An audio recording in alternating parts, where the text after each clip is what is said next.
if you don't know Jerry's testimony, in a nutshell, he was dropped off by ETs and picked up by the military. In a nutshell. Which means that he would technically be an ET, if you can't tell. Really quick, I have a... Yeah, get a picture of that. Okay, so I'm not going to waste any more time. Jerry, I believe, is going to be sharing some brand new information with us today, stuff that I don't think you've shared with anybody besides your wife, according to the conversation I heard yesterday. And I think you brought some alien technology with you that you're going to show us, maybe? Well, sort of. Okay, we'll find out what that is, too. So without wasting any more time, let's give it up for Jerry Wills.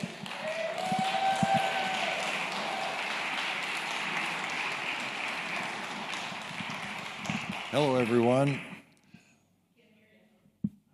How about that? Hello, everyone. First off, I want to thank Tyler for inviting me here. It's quite a privilege. I appreciate that. And it's a real privilege to be here with you today. The things I want to talk about have to do with a great many different aspects of my experience. And some of the things you might have heard about already, so I'm not going to spend a lot of time into the minutia of some of these different pieces. My goal is to take you from a point of understanding to a point of knowing something that you might not already know. And to do that, I think it's important that you understand who I am, why I'm here, and what the end result of my presence is supposed to be as related to me by the people who brought me here. In 1953, Eisenhower became the President of the United States. And it was during that time, shortly after, that he was very curious and became privy to information that had to do with extraterrestrials. The people who had approached our world and our government, and not just our government only, they were people from the stars. They wanted to have a relationship with the people here. And there was a very solid reason why they wanted to do this, because they knew something that only a handful of people on this world actually knew. Now, that information was kept from you. It was very, very secretive. You were never supposed to know until it was too late. Then there's nothing you could do about it. And just about everything that has transpired since then is towards those ends, to keep you in the dark, keep you confused, and to keep you uninformed. So back to the conversation with the extraterrestrials. They wanted to have an open dialogue with the governments of this world and the people of this world to share information and also to share technology. They had done this other times in the past, and some of those times were not very successful, because ultimately what happened in the past is that people who were in power sought to maintain greater power over the minions that they were above. And as a result of that, the message became quite skewed, and it became very self-serving for these petty monarchs that were controlling the masses. They didn't want that to happen again. So the governments of this world first wanted to have technology because of those damn Russians. Oh, they were a threat. And they wanted to be able to have superiority over others, whoever they might be, in order to make sure that this country would fulfill its divine purpose, and as a result, the world would live in a state of peace, perhaps. At least a peace dictated by the powers. The ETs coming here and talking to Eisenhower, there were different ones, of course. But the ones who came here offered many different technological advances, and they did not want to offer weapons. They'd already seen how this had transpired in the past, how it became quite a screwed up mess. They didn't want any part of it. Eisenhower agreed, in part, to the plan.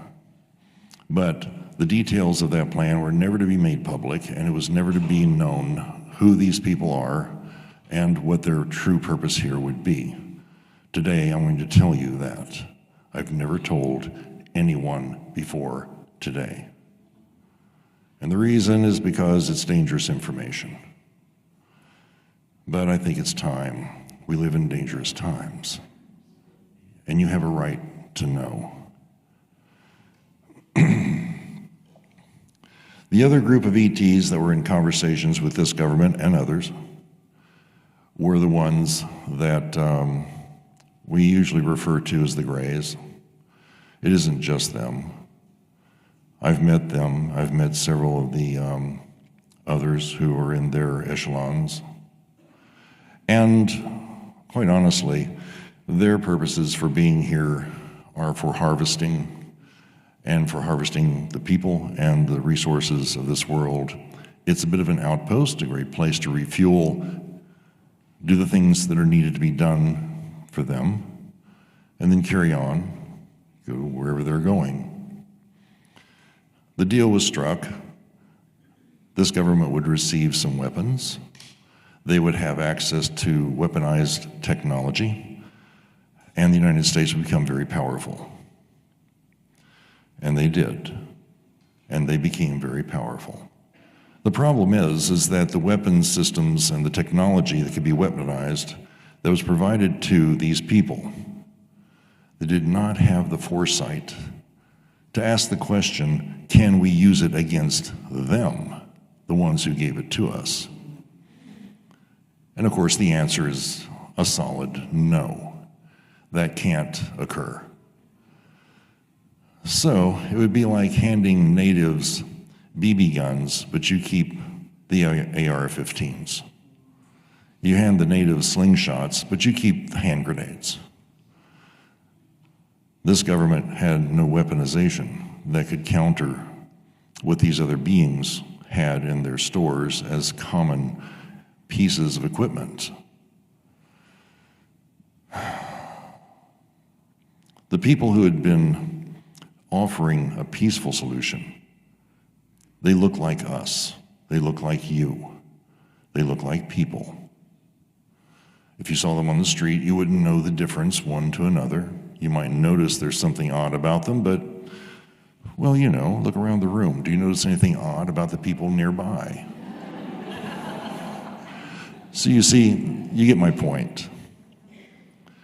The plan that was put in place was to bring people to this world who are not from this world so that they could bring with them their knowledge and some technology and unique abilities that are not common among the people of this world. There were many children who were brought here. And that's why when I tell my story, that I was found in a farmhouse, in an abandoned place, in the middle of the hills in Kentucky, and that I was retrieved by the Army Air Corps in 1953. There was no Air Force.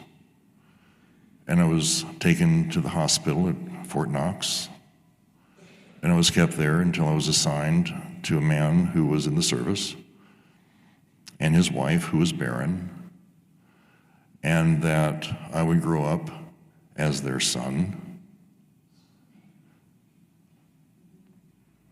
You see, if we're brought here as a baby, and we grow up here, and we adopt the cultural uniqueness, let's have a hot dog, let's celebrate 4th of July, how about some pizza? I love to have a cigarette. My coffee is right over there, next to my beautiful wife. We grew up here being just like everyone else. We became citizens of this world. Some of us were here in the States, some in the UK, some in Russia, every country, a lot of children, and not just from one world, but from several. And our mission was to watch. We would watch, pay attention, make notes internally, and periodically we would have contact, and we could share our information with those who were actually part of our world of origin. Not that they needed our notes, but as a cultural exchange, it was interesting anthropologically, because there's a lot to be gained. This world is rich in personality and people, in culture and ethnicities. This is a beautiful place. And as representatives hidden away, we could absorb all of this and enrich others. And that's what we did. I was a watcher. I had many, many contacts over the years, and during that period of time, I had a lot of information that was provided to me. This was face-to-face, as I'm here with you now. I ate the sandwiches, I drank the juice, and I sat and had the conversations both physically and telepathically. And at times, I had information that was provided to me in what you would call a massive influx of data. I had the way to do that. I can explain how it's done if you want to know. And that data was preparing me for adulthood. Because one of the things that I could do here in my uniqueness was to take any one of a number of talents that are just commonplace in our world, and I could use them here to help the people. I could also take the knowledge, and I could use that knowledge to help the people of this world. And I did. I became discouraged after a while because of the greed and avarice. So I stopped sharing my knowledge because, not that I wanted to be rich, I don't even understand money. I don't understand time. I really don't.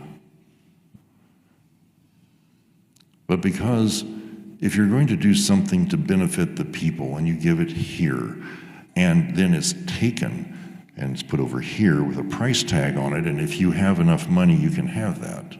That's not exactly what I had in mind. It was to help everyone. In 1973, I used this to create a technology, something that had not really been fully explored and barely scratched the surface of. It was using red LEDs. And at the time, you would find red LEDs in a calculator or a watch, perhaps. They were tiny, not very bright. I found myself working in a government research lab called Kessinger's Industries. Jim Kessinger was the president. You can fact check this. In Elizabethtown, Kentucky. What I found out later was that it was a useful place for people like me because the government wanted to have things that didn't exist before. It was a bit of a think tank.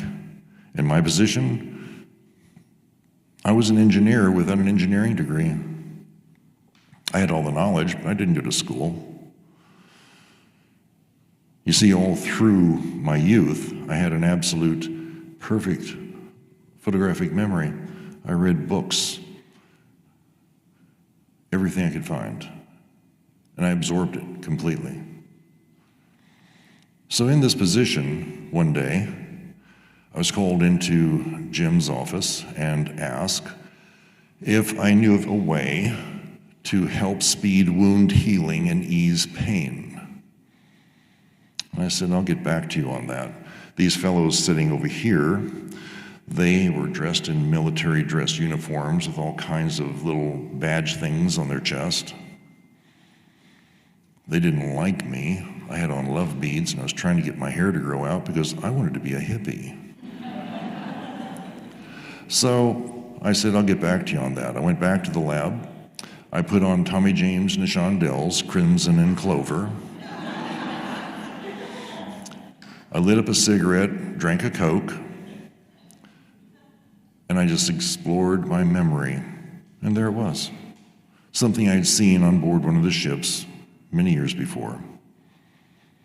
I won't go into why I saw it, unless you really want to know. All right. The reason that I knew about this device was because we had a well, we had an outhouse. There was no running water. And I like to drink a lot of water. And I drank a lot of water out of this well. But then I got terrifically ill. And when I got ill, I had typhus and God only knows what else. I was so ill, I thought I was going to die. When it was time for my next contact, which was every few days, I sent telepathically that I was too sick. I was thinking I was going to die. That night, they came in to the house, and in my underwear, of all things, they carted me out on this metal table and took me into one of the ships that was on the ground. The other 3 were in the air. And inside, they fixed me. And the next morning, I was fine. No illness at all. One of the things that they used was a probe, and it had this intensely brilliant ruby red light that they were placing in different places that I now understand as acupuncture points. Behind me, as I'm lying there, there's a screen. Now we would call that, an LED TV or a plasma screen TV. At the time, never saw anything like it. But there I was, I could see myself, my upper torso anyway, illustrated on that screen, organs and so forth. So when I was asked about something to help other people, well, I went, after that experience, I had gone and asked my contact, his name was Zoe, what that was. And he explained it to me. Then they gave me the information more comprehensively. So when I'm being asked now in Jim's office about this, I wasn't sure if I wanted to share this or not. That's why I wanted to go back and listen to Crimson and Clover. I came to the conclusion that it would help people because the Vietnam War was going on. And having come to that conclusion, I decided I would. So I told them what I needed, and they somehow managed to find some very bright LEDs, which were quite a very rare commodity, back in '73 anyway. And I built the first device. It would measure your heart rate, but it would also speed wound healing and eliminate pain. After I finished, it was demonstrated. It worked, of course, how could it not? And it was then, thereafter, classified. And I never saw it again. And of course, because I had a top secret clearance, I couldn't talk about it, nor could I make one for myself. Of course, I couldn't find the materials either. It wouldn't be for a few decades before people started using these for their horses. And then they started using it for themselves, and now you find them all over the place. Where did it come from? You start looking into it, you'll find that NASA had something to do with this. But NASA got it from the military, and the military got it from me. When you see a red light unit, I'm the one who originally invented this a long, long time ago for the benefit of you. And it was turned into a money-making enterprise. There were other things that I did as well. No point in going into all those different things. If you look for my name on the patents, you won't find it. I was always working for someone else.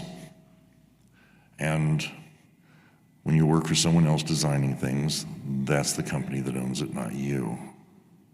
So I became a little embittered about that, and I stopped doing it.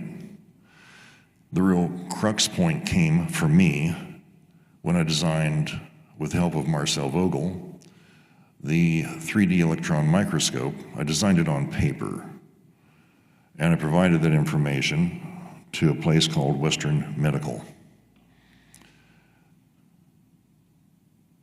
I had just finished the project with them for something that you now call a VR helmet.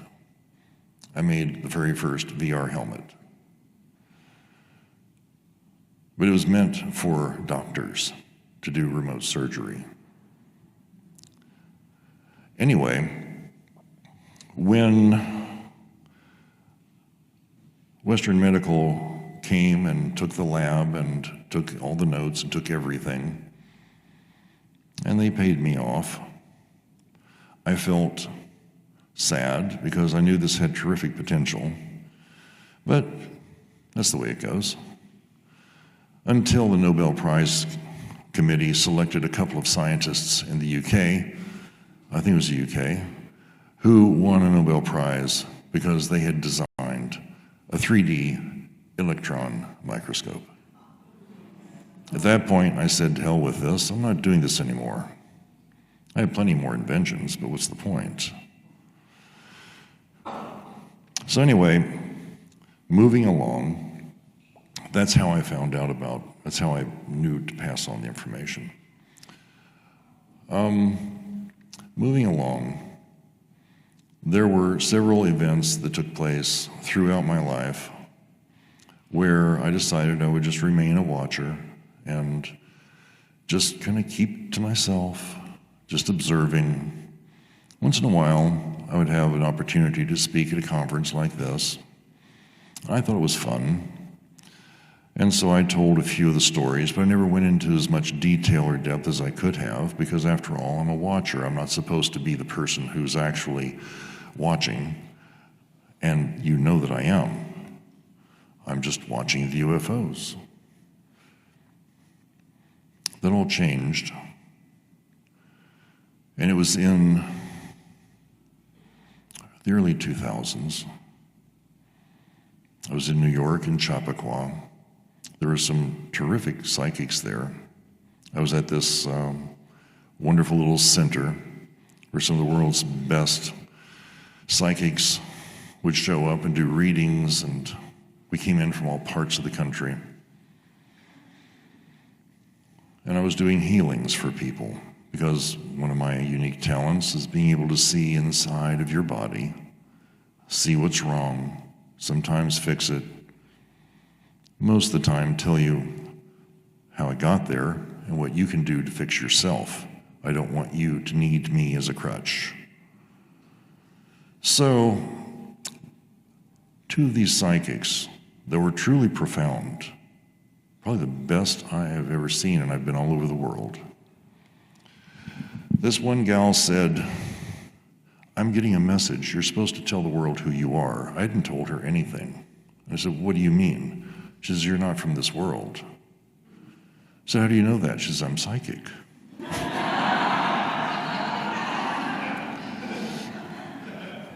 I said, okay, I'll go along with that.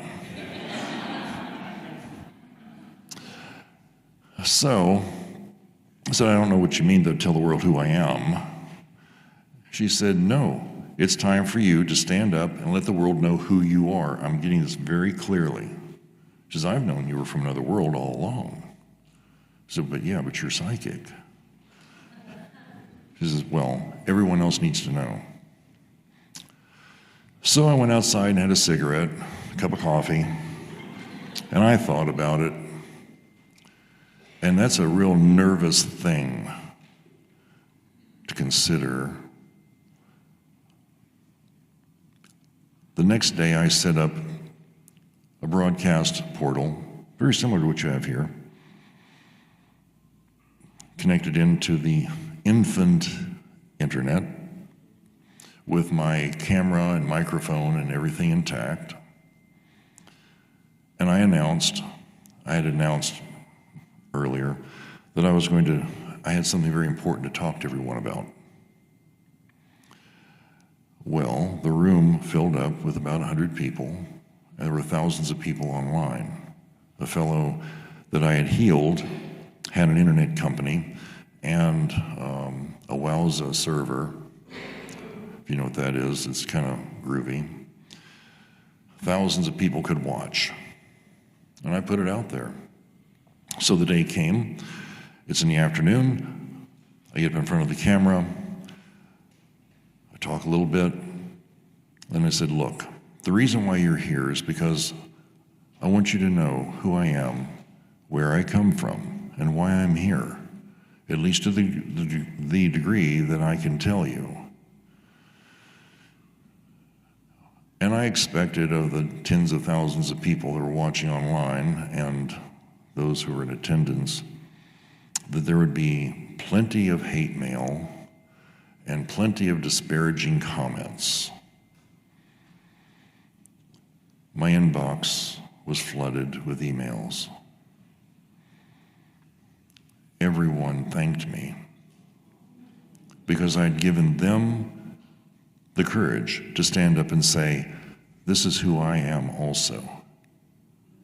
I might not be from where you're from, but this is my unique me. And I gave all these people, I guess, the incentive to be uniquely themselves. My friend the psychic was correct. And then I received a message saying, you know, you're supposed to just be watching, not participating.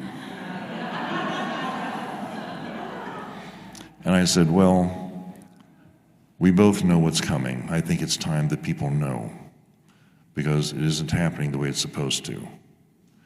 You see, the Gulf War started about a year or two earlier than what I'd been told it was going to start. But that was a crossroads for the people of this world. You see, if the people of this world went towards peace, there was one mission that I had to help usher in that peace, not just me personally, but everyone like myself.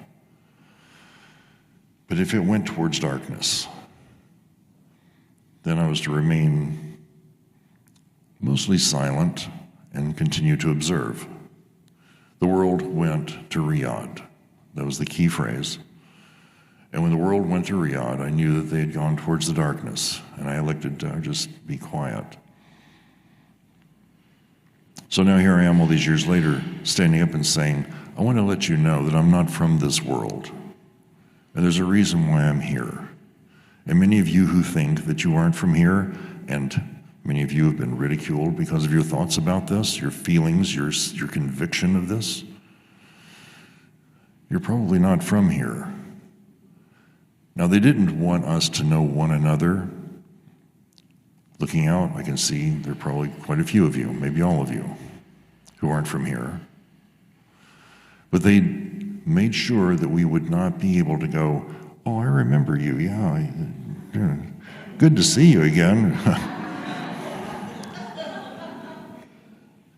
Because you see, people are people. Human nature is human nature. And there would come a point in time where we would just get to the point of being absolutely weary of the affairs of this world. If we knew each other, we would band together, go someplace, and say, to hell with us. We know how we can make this isolated from all of that. Let them go ahead and kill themselves, and we would never complete the reason for our presence. So our ability to know each other was never granted. And that's the reason why. But now we're at a point where there are things happening. They've always been happening.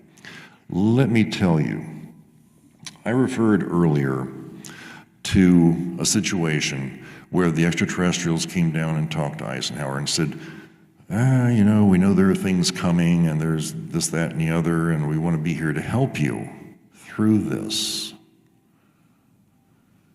That's a bit amorphous. What are they talking about? Let's go backwards in time to the 40s. There was a man, there's several actually, who wrote books, several men who wrote books upon the subject that had to do with great earth changes and things that they had noticed as irregularities in the science. One of these books was called The Adam and Eve Story. Now, it's not 100% spot on, but the overview of what it has to say is actually very significant. And if you haven't read that book, you really should. If you want a primer into that book, you can go on to my website, jerrywillsshow.com. I read, 2 or 3 chapters out of it out loud just to get you started with some of my own commentary. So, the people in power knew that something was ahead. If you go back even farther in time, did you ever wonder why the Spaniards came to the Americas?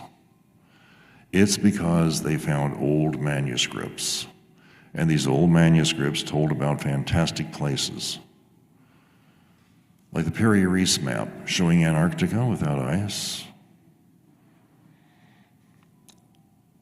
These people who were kings wanted the wealth of these ancient places, and they sent people here to get that wealth at any cost.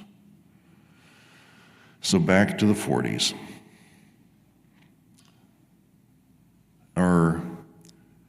Our government knew without any doubt what had happened and what will happen again. Terrific earth changes. And it's been whispered in some circles and spoken loudly about in others, and people are imagining this, that, and the other. What could it mean? Oh, the Earth's poles flip. What is that going to do for us? There's a lot of speculation about this. Maybe I can clear up some of it. So when the extraterrestrials are saying we want to be here to help, because it's just ahead about 100 years or so, bless you. Our government wanted weapons, but they allowed children to come here. So,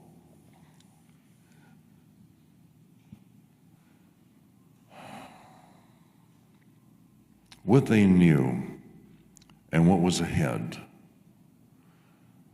like I said, they've kept this from you, and for a very specific reason.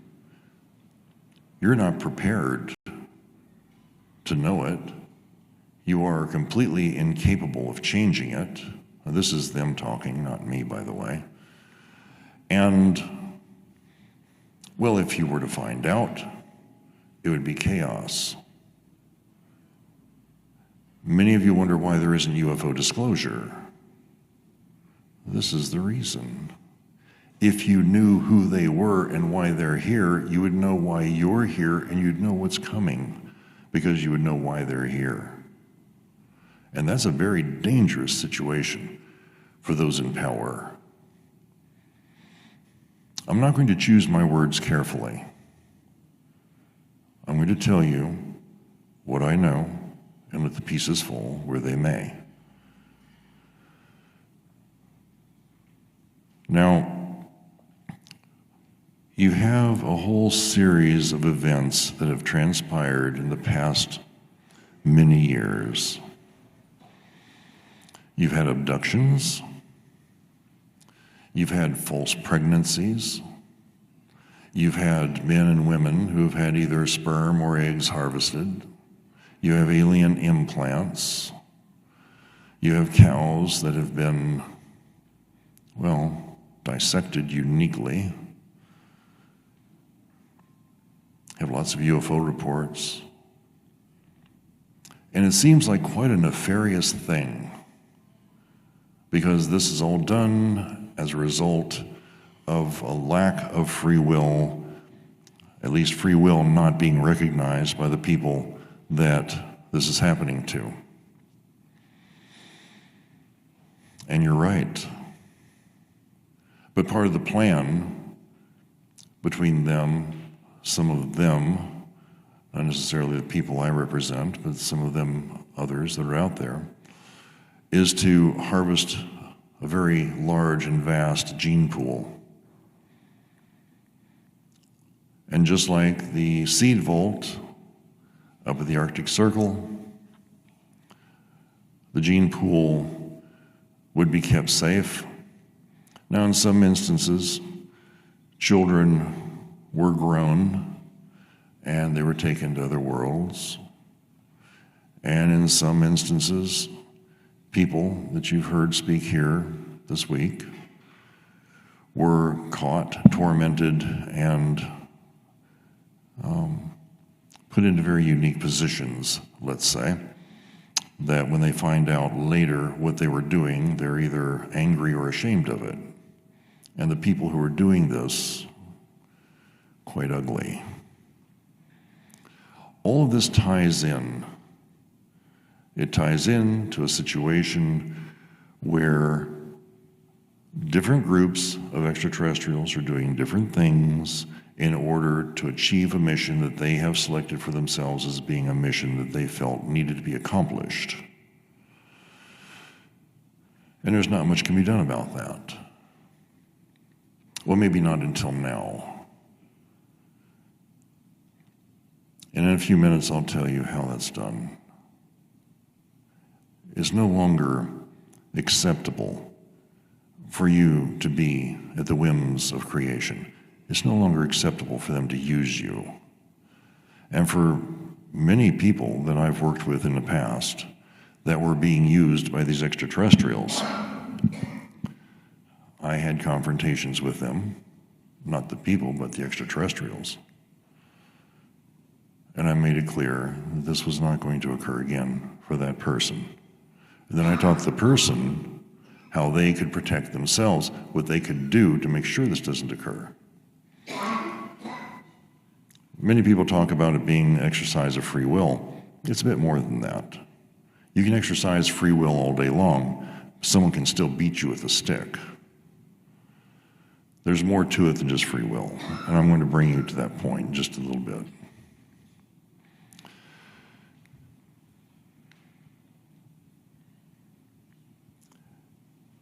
The things that are ahead are very clear and evident. Let me explain what happens to this world. If you're a fan of suspicious observers, you're probably already exposed to this information. If you're not, you should be. It's on YouTube. You should watch everything there that you can. You see, this information was provided to me by those people that I was visiting with when I was younger, 13 to 18 years old. And then there was a furtherance of information provided to me by a guy named Rich. He was a Pleiadian, met him at Machu Picchu, and we became pretty good friends for a while. That's a whole other story. What happens on this world, and what I saw when it was being illustrated to me by Zoe and a couple of the others that he was with. This is inside of a UFO that landed out in the field back in the hills of Kentucky. I saw the world in turmoil. I saw great buildings collapsed and washed away. It was honestly quite horrific. And I remember after seeing all these things that I wasn't emotionally prepared for what I had seen. And I tried to block a lot of it out of my mind, and I talked to Zoe about this afterwards, and he says, don't worry, it's there, but you don't have to emotionally connect with it until you're ready. I never knew what ready might actually feel like, but I got to a point to where I thought, I want to know more. So I explored those memories from so long ago. The things that Ben Davidson talks about on suspicious observers, these things are coming to pass. You might have noticed last week that there was a beautiful, if you were out to see it anyway, the aurora. Beautiful. It was seen all the way down into Mexico. The thing that was remarkable about this, it was red.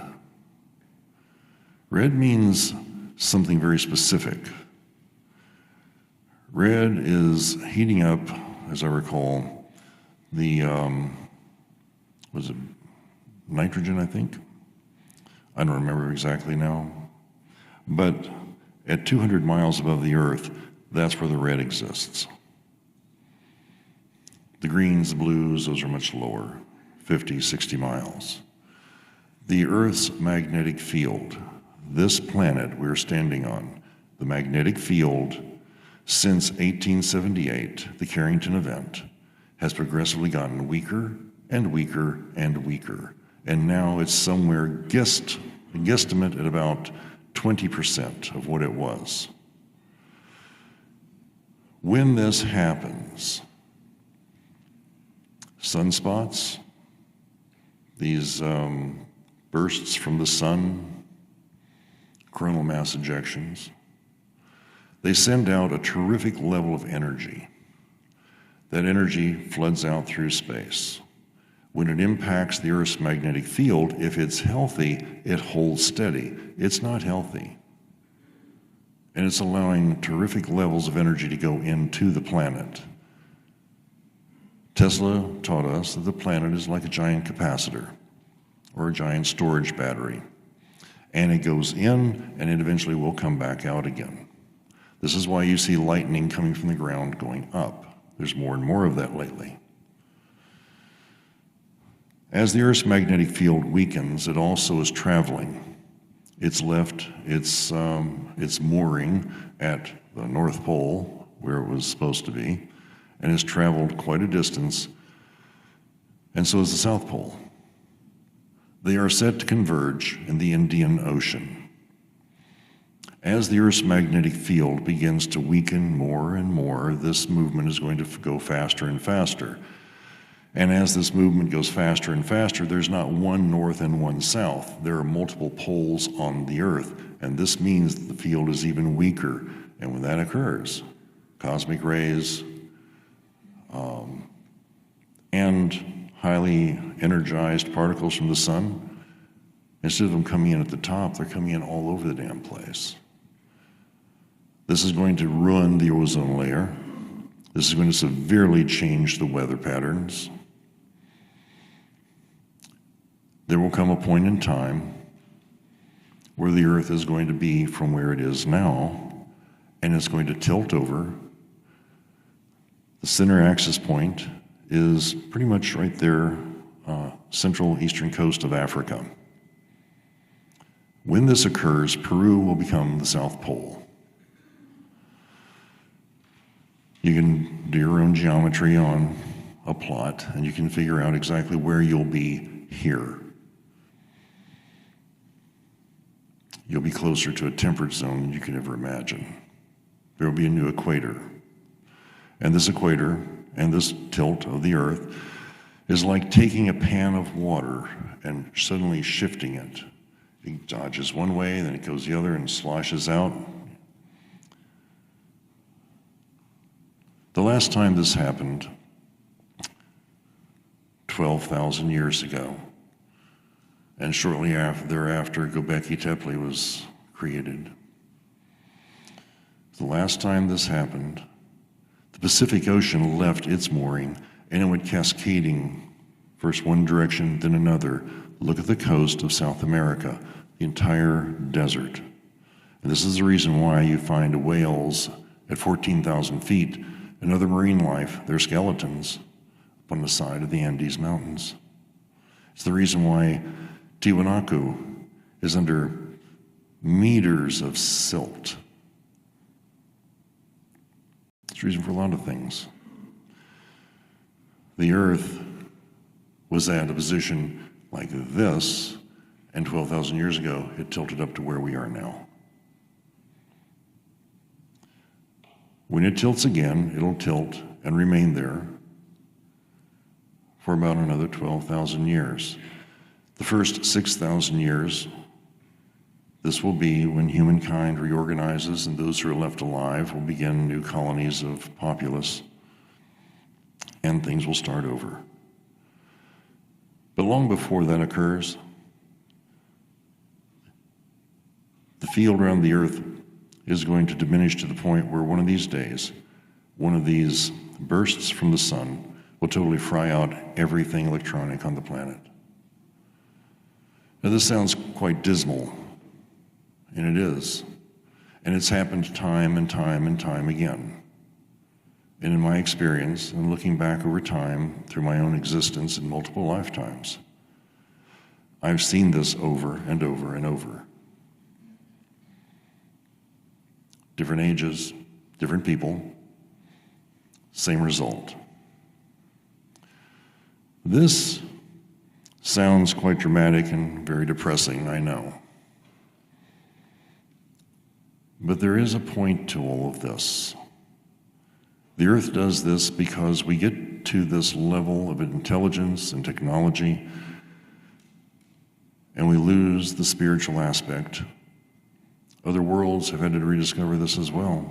They've had to come to terms with this. This world needs to also. You see, let's take a small fractional thing. And this is the part where I'm going to tell you how to change it. Let's take a small fractional thing. You've seen someone bend a spoon, right?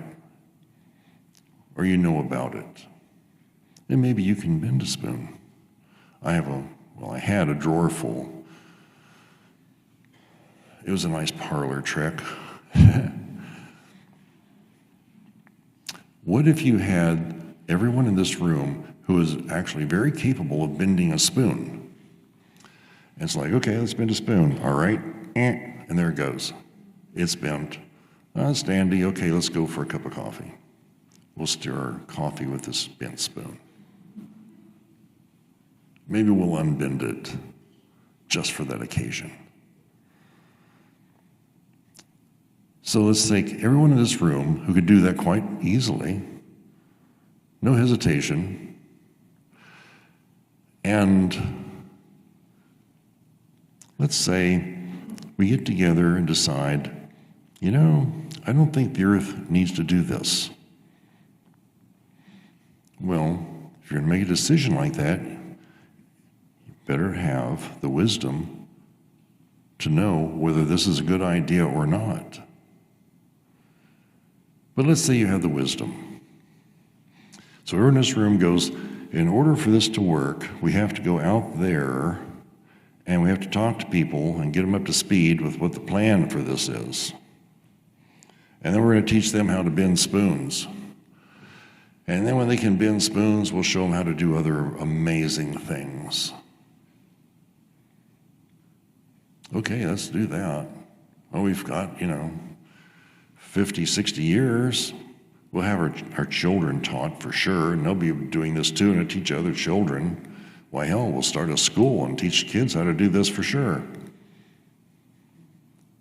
And there comes a point in time where we've achieved a level of knowledge and ability, and from our experiences, we have reached a level of wisdom where it's like, okay, we know something has to change in this world, but it doesn't have to destroy us. And we enact it. And in enacting it, sure, the magnetic poles, everything is a cycle. It's kind of hard to stop that clock. But when it comes time for the sun to release a terrific burst of energy that would decimate us as a planet, and the reason why a lot of ancient cultures worship the sun, heresy. It's because the sun is connected to us. and we could collectively together send energy to the sun to protect it and to keep it from blowing this world back into the Stone Age. This is what I was sent here to bring to you, and I've been trying to do for 30 years. Not in an overt way. There are too many people trying to shove truth down your throats. Just a suggestion. It's possible. You could do this. Just give it a try. No money involved, really. And if there's any involved, it's a penance. It's not much. It didn't work. Oh, sure, there were a few people who were interested, and some got quite good. Of the thousands that I taught, maybe a dozen got quite good. And that's fine. This is an easy place, this world, to become distracted and move on to other things. But I'm telling you that it isn't too late. The information I was given, the details I was shown, tell me that there are still two outcomes. Things will either go to hell in a handbasket, and this world will indeed go through those terrific changes, or we can decide that it isn't necessary. The third option is to survive it, and in surviving it, start over and create something more beautiful than has been here previously. Many cultures have done that. But keep in mind, it takes about 4,000 to 6,000 years for society to get back to a place to where it's anything's recognizable to what we have today. Then another 5,000 years to get to the technological edge that we currently have. It's possible. It's possible to survive this. It's possible to change the world. It just depends upon you. So as a watcher, a person who was mostly just paying attention and keeping notes and hoping for the best, I stepped onto the thin ice and I became somewhat of an activist, according to them, to where I could share information with you. I tried the technology. Like I said, too much greed and avarice. This information that I have, the things I've told you, the abilities that I know you already possess, greed and avarice, they don't exist on the same plate with those. One final thing. The people on this world, a lot of folks say, well, you look like a human to me. You don't look like an alien. Well, I keep my antennas well hidden. And really, they don't serve much of a purpose now that we've gone to digital TV. They were only good for UHF at the time. The point is, the people in this world did not originate here. You just forgot where you're from. And part of what the powers that be want to make sure of is that you're controlled through religion, and you're controlled through policy, and you're manipulated in ways that don't even make sense to any of us. So that you won't know who you are truly. And if you don't know who you are, you might suspect you have abilities, but you don't know how to access them. That needs to change. You need to become the greatest version of yourself that you've ever been. It's time for that. If calculations are correct, we have about 16 years or less before terrific changes occur. So it's time now to become the greatest version of yourself that you've ever been. That doesn't mean working out. It doesn't mean becoming a vegan or the keto diet. That's all minutia. It's about your soul. Who are you? Becoming the best version of yourself that you can be. Don't worry about what you look like or how tall you are or how short you are or any of those things. Don't worry. Just be yourself. Because those of us who come from other worlds don't see any of this as being important anyway. Oh, sure, we have a little bit of style and finesse.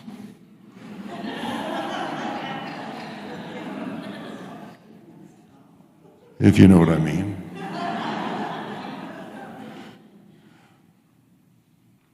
We just don't want any willy-nilly bad aliens influencing you. And the only way that that's going to happen is if you know who you are. So this is the part I was referring to earlier. The free will thing, that's okay. But each one of you possess a terrific level of energy within you.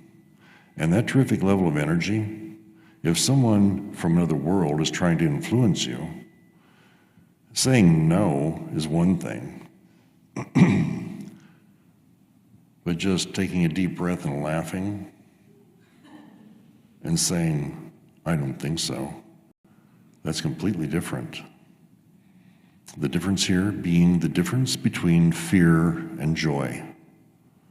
Confidence is going to be the one element that returns your abilities to you and brings your strength back into your being. Be happy about who you are, have joy, laugh a lot, and bring that energy into being within yourself. One last thing I want to show you. I promised I would. I don't even know how long I've gone. What's the time?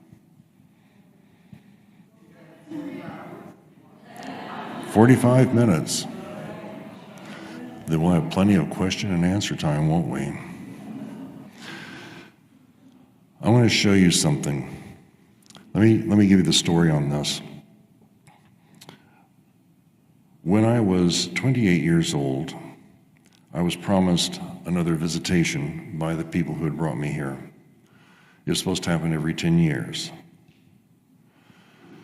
So I had a telepathic contact, and I was told to go on this road in the middle of nowhere through Nevada. Some location, I didn't have a map.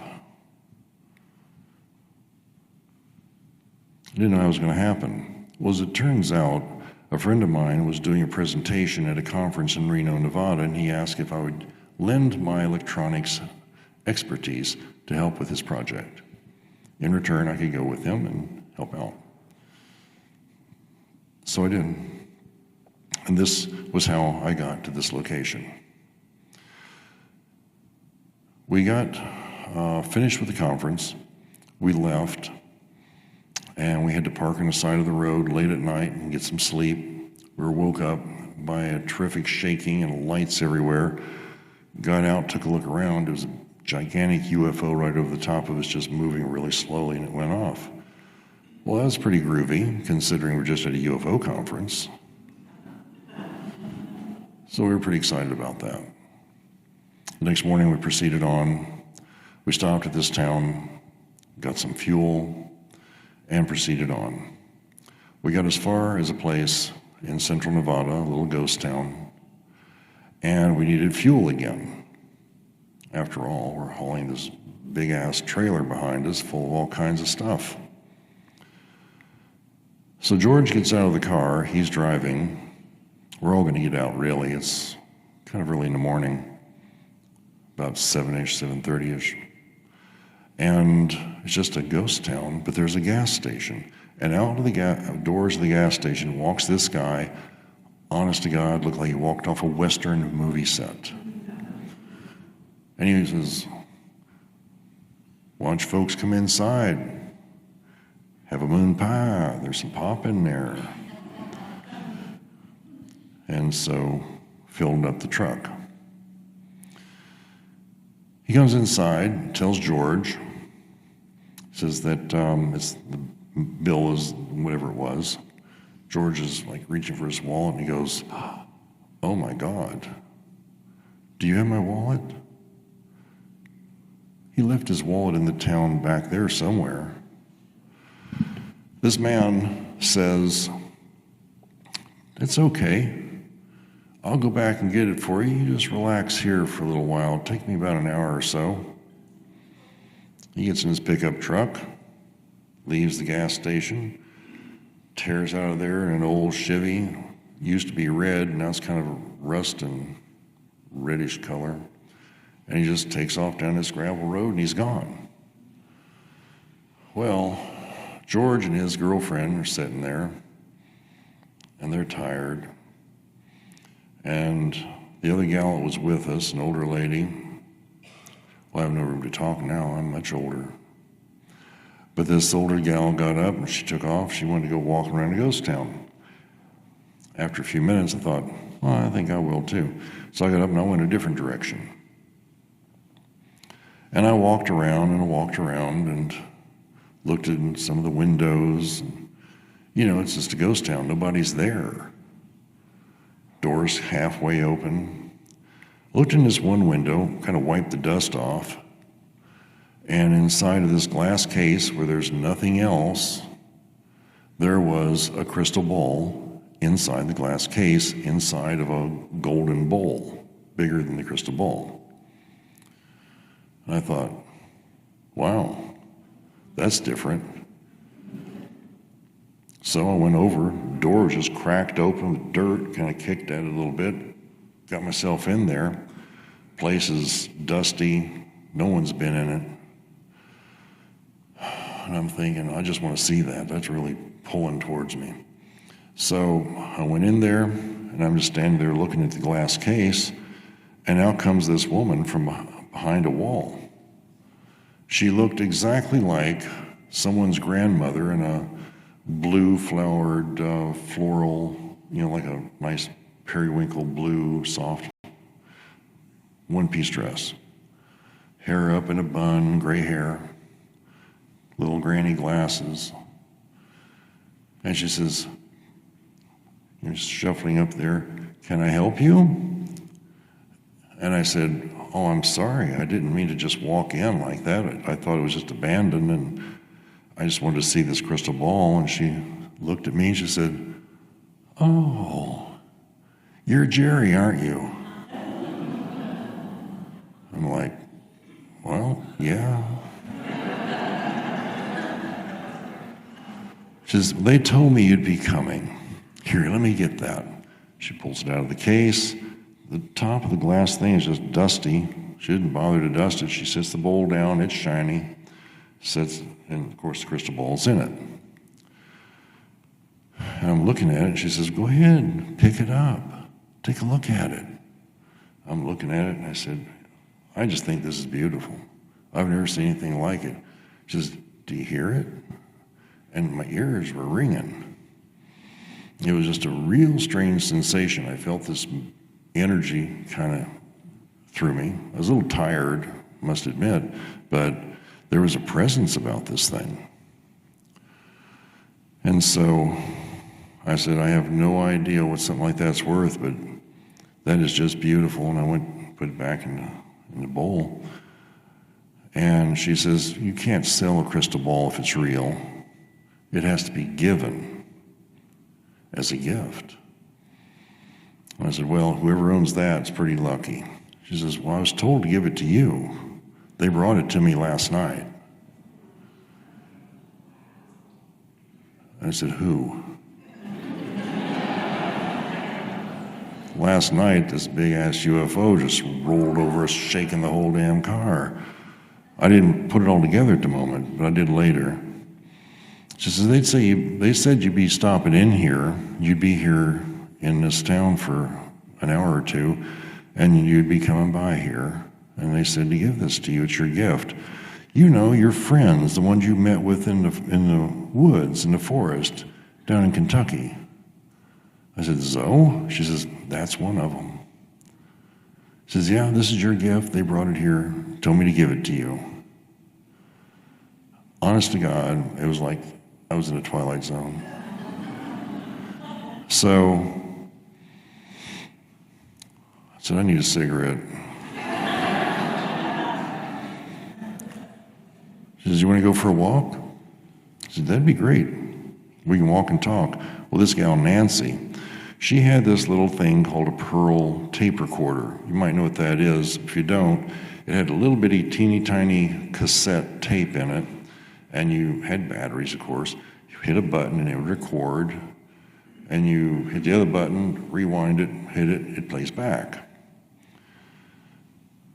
So I realized it's right there next to my cigarettes. So we're talking, and she's telling me all about the crystal ball and the instructions on how to use it, and I said, hold on just a second. Pull that thing out. I said, I want to record this. And she laughed. She says, well, it's okay if you try to do that, but you're not going to get my voice. But it'll get yours. I'm an electronics engineer. I know shit like this. That ain't the case. I clicked it on. I said, testing, 1, 2, 3. And I put it to her. Dogs over there barking. Wind's blowing. And she's talking. She says, it's okay, but you're not going to get my voice on that recording.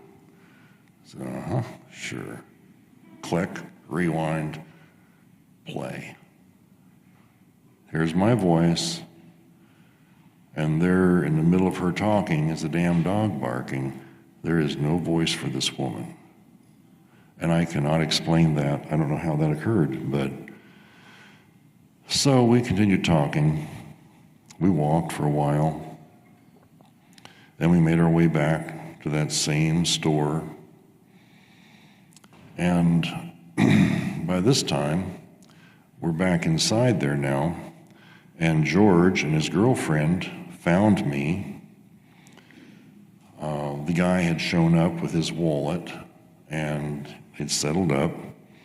And the woman says, well, I have a bit more to tell you. And she looked at them and says, why don't you two just go right over here and sit down and be quiet? I thought that was strange. They walked over, they sat down, they just sat there staring kind of forward, kind of looking down a little bit. They didn't move. And she proceeded to tell me some more things. Then after she was done, she said, well, you and your friends need to get back to the gas station. And she called the guy by name, I don't remember it now. She says, he's back there, and he's waiting for you so you can leave. Well, George had told me that he'd settled up with the guy. So George and his girlfriend said, okay. They got up, and they just marched, one after the other towards the door. They're just taking off to the gas station. And I told this woman, I said, are you sure this is a gift for me? And she says, they want you to have it. It's important. They didn't tell me why. They just told me it's important. So I walked out of there. She turned around. She walked back, went behind the wall to the left, and I was in. Never saw her again. Got back to the truck, and it's the car, actually, with the trailer, and we're leaving town, and I said, George, did you tell that guy where to go to? How did he find your wallet? And now he's kind of like waking up, seemed like. He says, no, I didn't tell him. Well, how did he find your wallet? He says, I don't know. How would he know where I was at? Because it's not a clear thing that we came from that direction, so there must be something down that way. We came in from an obtuse direction and went through to get to this place. And when we left in a bit of an obtuse direction and left out of that little ghost town. It wasn't just like straight lines. George says, I don't know how he knew where to go. So I don't know either. So at that point, George says, I need to stretch my legs. I need to, because now he's getting bothered by it. I said, that woman in that store, that was really, he says, what woman?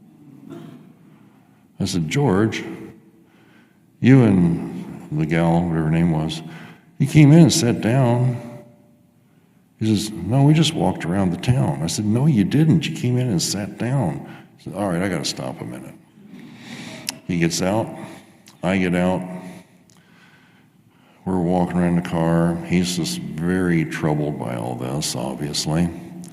And at right that moment, there's a sound. We turn to our right, and there is this, looks like a Billy Meyer UFO, honest to God. And it just comes zooming right across, right over the town. And the town's, there's a hill. It comes right up over the hill, and it goes. Within 30 seconds, there are two of these jets. You could hear them coming. My God, they were just like this over the ground, just following the contour of the ground, just going like a bat out of hell. And went right after that UFO. And then they were gone. And George says, we need to get back to Phoenix. We took off, headed back to Phoenix. When I got back to Phoenix, I wasn't sure what to do with this thing. So, I was in a situation where I didn't have any money. My motorcycle was going to be repossessed. Where I was living was not going to be a place where I was going to be living much longer. I was kind of at the end of it. Didn't even have any money for a pack of cigarettes or anything to eat. It was that bad. And I thought, looked over at the crystal ball. She told me what to do with it. I said, well, if this thing is real, let's find out. Took the crystal ball, and I did what she said.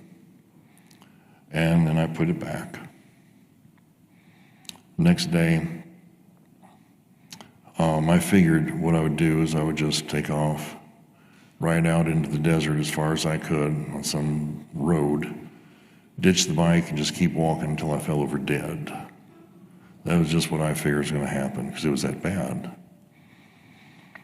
I had a stereo on that motorcycle, Samsung.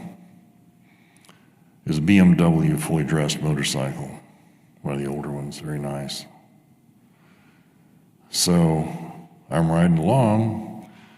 I get out to West Phoenix. Damn radio kicks on. And there's one commercial.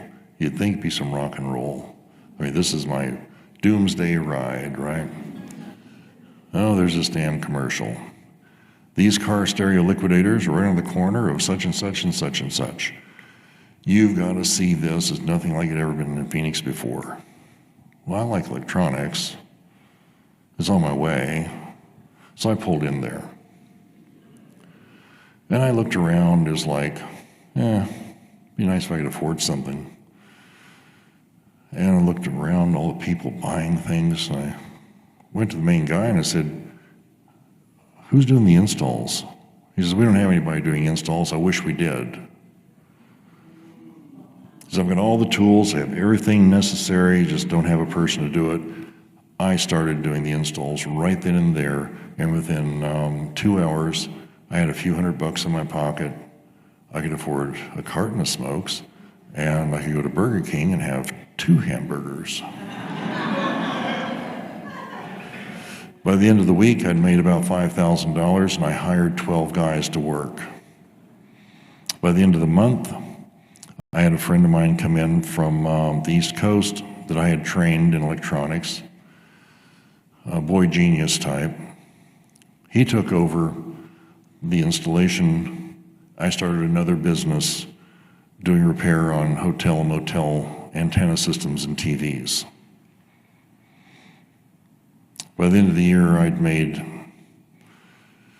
about $350,000. The crystal ball changed it all just that fast. It shows you how quickly manifestation can really change things. So what I want to show you is the crystal ball. lose track of it being a tool. It's not meant to do it for you every time. I don't use it all the time. I keep it hidden away. It's very tempting at times.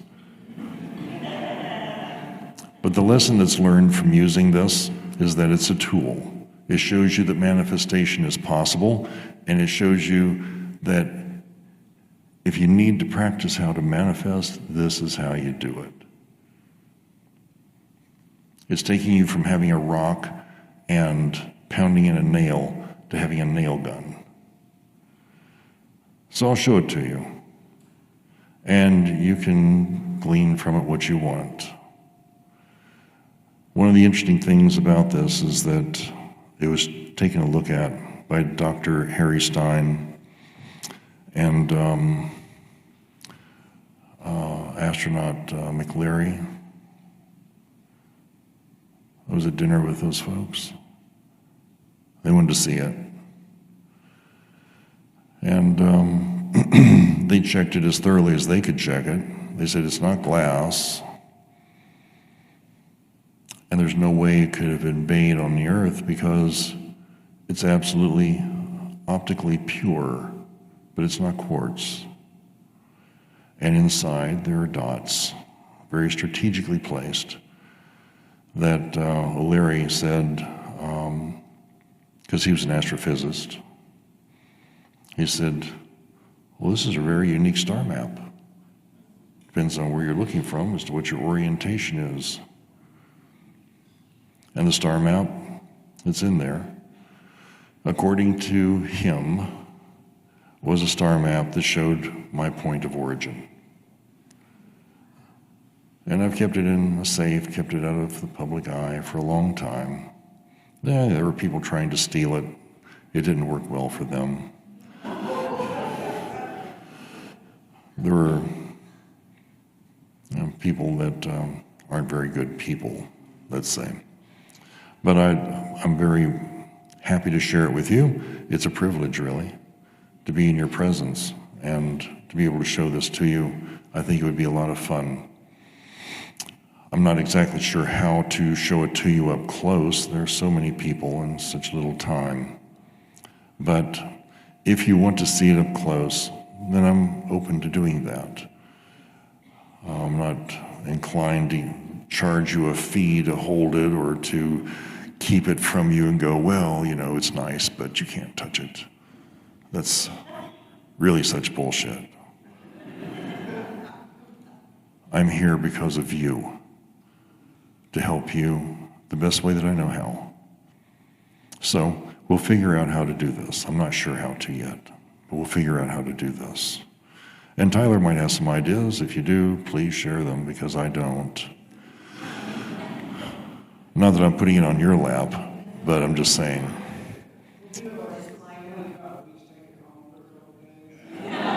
Yeah. Well, gosh, you know, it's.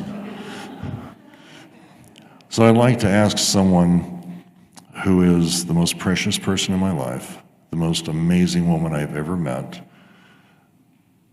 and my guiding light always. Her name is Kathy. I'd like for her to bring this to me. Would you please do that, Kat? Would you take it out of the enclosure?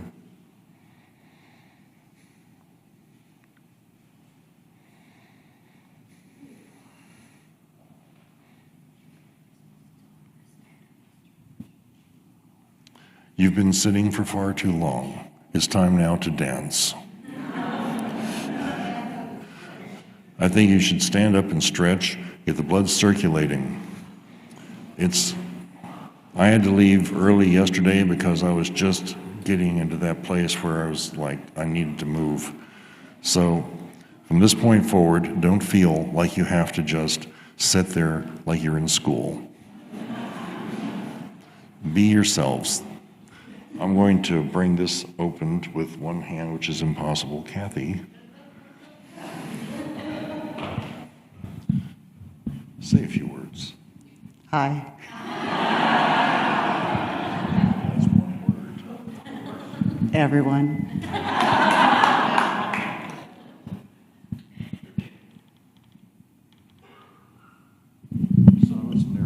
You tell them the story about the bag that you keep it in. Oh, yeah. That's a pretty funny story. This bag was made for me by a gal whose name was Tony. Tony had, maybe it's not so odd now, but at the time, she had a mustache and goatee. But it was a girl. I'd never seen such a thing. But I'm from the hills of Kentucky. Anyway, it's lined with rabbit skin, and the rabbit is shedding.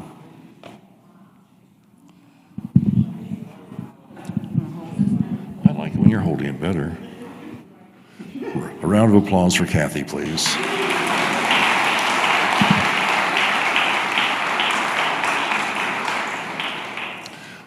There have been a lot of pictures taken of this. I'm not going to make any extraordinary claims beyond what I've told you already. Sometimes it feels just heavy, really, really heavy. Other times it feels like a bubble, a clear, empty bubble. And usually when you hold it, sometimes you're in proximity to it. You can almost hear it singing. Just the tone that goes into you. Maybe you'll hear it, maybe you won't. I'm not saying that it happens for everyone. But it's a very unique thing. There is also in here an arrow that points specifically to one of those dots. You want a picture? Come take a picture. Anybody that wants to come up for a picture, please do so.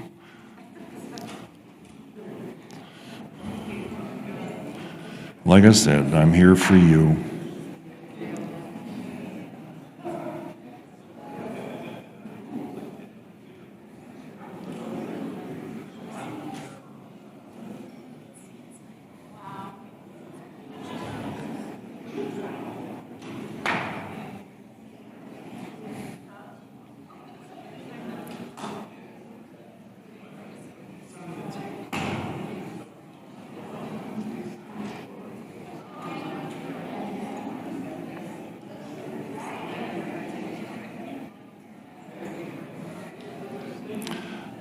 So while this is taking place, I want to remind you, look at the people.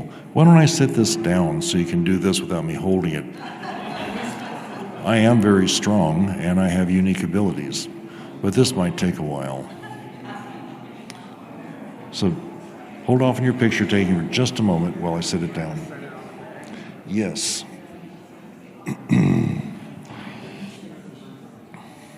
That's good. It's going to be sitting on a bag down here.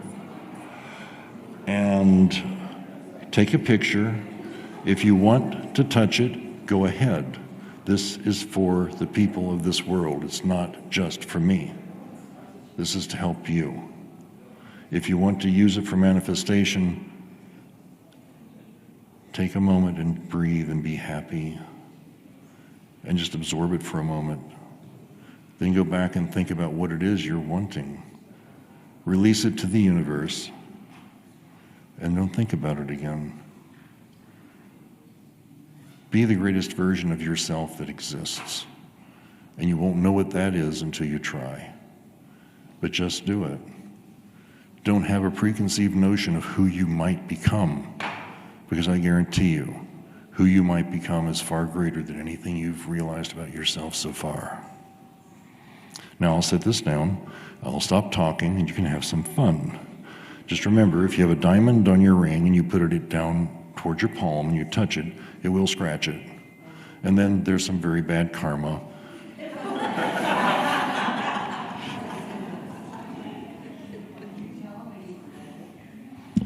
Enjoy, folks.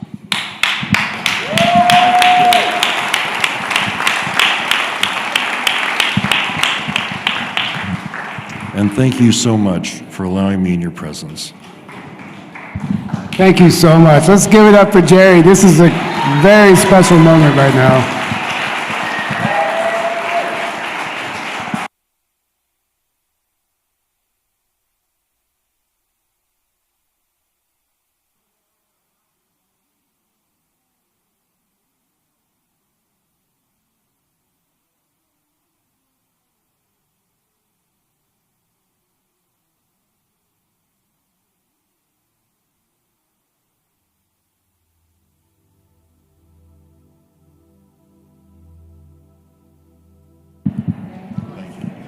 A question was asked about choosing a time to send energy to try to keep the planet, or at least ourselves, safe from the harm that's ahead.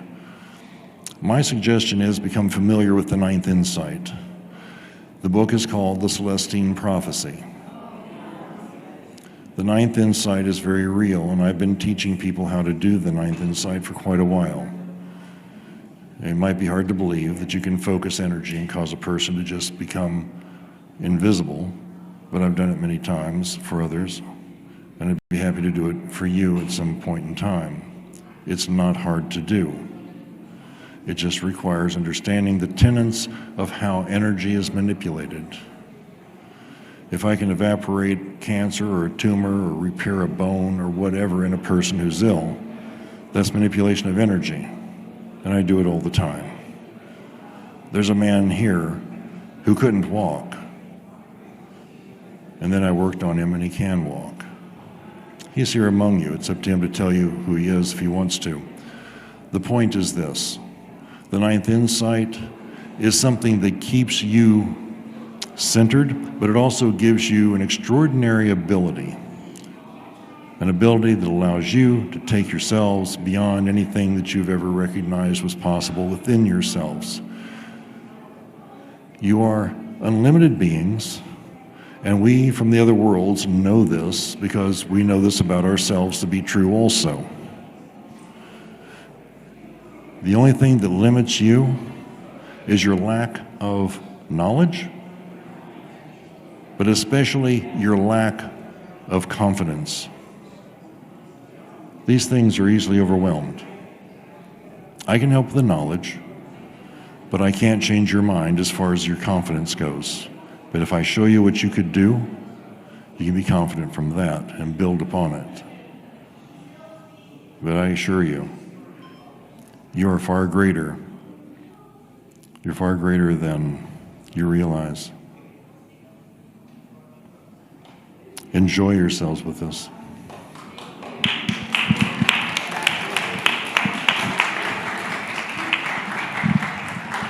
Thank you so much. That was incredible. Thank you. Did I come up?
There was a question being asked about questions and answers. So how about if we do questions and answers for a few minutes, and then I'll go for a cigarette. Then you can talk to me over a cigarette outside, I suppose. Okay, guys, so Jerry's going to do a Q&A while we're in line, so if anybody has a question, you want to come, well, I don't want to get you out of line, so I guess raise your hand if you have a question, and I'll come to you. Mark raised his hand first. So where's home? Well, in the words of John Yahya, home is where you... In the words of John Yahya, home is where you hang your hat. Home is where you hang your hat. That's what he said. Buckaroo Banzai. So, you have a question? Hi, Jerry. I hear my name. So I have a question about us shifting into the fifth dimension, where we're going to leave our third dimensional bodies behind anyway. I mean, so how does that play into what you're seeing, what you're forecasting? Well, I think there's a bit of a misconception on how that works. I don't know fourth, fifth, any dimensions. I don't think in terms of that. It's not been a salient part of my understanding. However, what would you call it if I focused energy on you and you became transparent and you just weren't there for us to see, but you were still there as far as you're concerned? I do have experience with that. I do understand that. So putting a tag of some dimensionality, you know, I do have a scientific mind, and I don't have a way of rectifying what that means scientifically. But I do understand what it means if energy were focused on you and you just became gone for the rest of us. I do know what that is. And that is a bit of a dimensional shift. But a number, I couldn't assign one. I don't know how to assign a number to something like that. So that's what it means to me. As far as leaving your physical body, well, from what I've seen, when this happens, and it's happened to me and it's happened to others that I've shown how to do it, they went with their body, and then they came back with their body. So I don't know that you're just sort of like a locust shedding a shell and flying off somewhere else. You do that when you die. That's my opinion anyway. Thanks, Jerry. So, guys, dinner is being served in 7 minutes. So, if you guys, the people that are viewing the crystal, if we can just be very quick about it, if there's a lot of people in line, and maybe a couple more questions for Jerry until lunch. Does anybody have another question? Hello. Hi. Hi. So, as far as the pole shift situation, you mentioned that we do have a choice to break out of that cycle, so to speak. I mean, it is a cosmic cycle, but the way we could possibly handle that as a human species. Okay, repeat the question, because I didn't hear all of it. So regarding the pole shift situation, Pole shift, okay. you mentioned that there's we have the opportunity to break out of it, even though it is a cycle. We can handle it in a different way and not repeat the past history. That's my opinion. The pole shift situation is all part of discordance, and humanity is in a pool of discordance. The thing that gives this planet, at least for what I know, but it doesn't mean it's truth, but what gives this planet its harmonious element is that the people are living in peace. You break that peace and go towards an element greater and greater disharmony, it's reflected within the earth. So my theory is that perhaps it would be possible to break that cycle. But I think we're past the point where it's possible to actually break that cycle. Things have been put into place. The warning signs are all there. So at this point, I think it's a question of how do we manage to do something to protect ourselves. Because I have heard of different light workers gridding the earth with stronger crystals. I forgot the name of it right now, but like cosmic crystals. And that could have a chance of anchoring higher light energy. Well, they tried to do the same thing that you're talking about during the end of the last epoch. Okay. I was there for that one too. And, you know, all of these existential elements to try and create this environment that'll be, everything will be just fine. It's not going to be fine until it's fine inside here. Everything from here outward, it has to start here first, though. What most people don't recognize and don't understand, there's so many people looking for God. If we have enough people that But God exists here first, love, connect with them, and then it's outward. shift the pole back. People are looking to do healings or to do some of their psychic talents, and they're thinking, I've got to protect myself with the light. But what they don't recognize is that they are the light. And if God lives here first, and nothing's greater than God and all things come from God, and they are the light, what are they protecting themselves from? So I understand your concept on that question, but I think that it probably is going to be very important to get to a point inside to where you're directing things in a community towards the outside. We can't do this or survive by ourselves. It'll never work. Of course. Let's do one more question. If anybody has one more question. If not, let's just have some fun with the crystal and eat some dinner. Right. Thank you so much, Jerry. That was incredible. Thank you. And thank you for your generous offer. Thank you, folks. It has been absolutely a great privilege. Thank you for leaving me here in front of you. Absolutely. One second.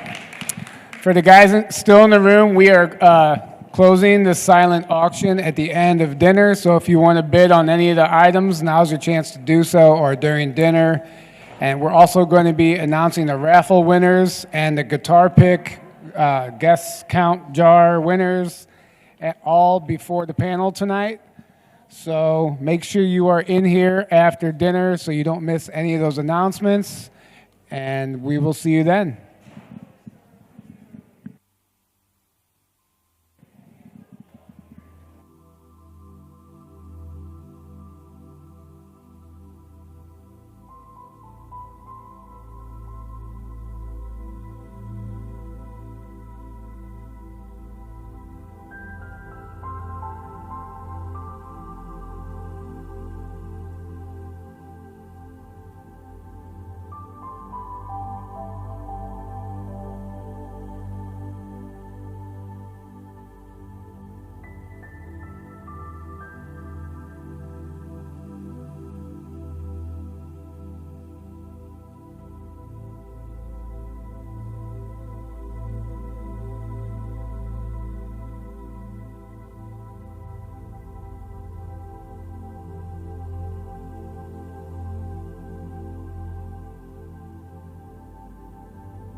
Hey, for everyone that's still in the room, Jerry just wants to make one last announcement. Yeah, sorry, folks. I meant to tell you, that, thank you very much. I wanted to let you know, I have some business cards over here for our website, jerrywillshow.com. There's a lot of stuff on there. Maybe you'd find it interesting. Someone was just asking if I had a book or something. Well, I have something. There's a lot of stuff on that site to keep you busy for a year. Also, if you take a look, you're going to see that there is something called DEAF, D-E-A-F, cloaking.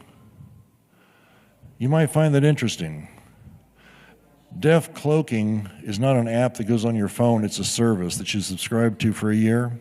It's not my service, but I'm helping the inventor to sell it. It's $125 for a year. If you call someone and anyone tries to listen to your conversation, it disconnects within a microsecond. And if anyone tries to intercept your messages or any of that, it just disconnects. Trump is using it. Bunch of army people, different heads of state. Anyway, it's available for people now. Same service. And it's called DEAF, D-E-A-F. So jerrywillshow.com, go to, look up there, it says DEAF, D-E-A-F. Click that, you go to the website, see what you think of it. But if you don't want your communications listened to, that's how you do it. Aside from that, check out the website, jerrywillshow.com. See you later.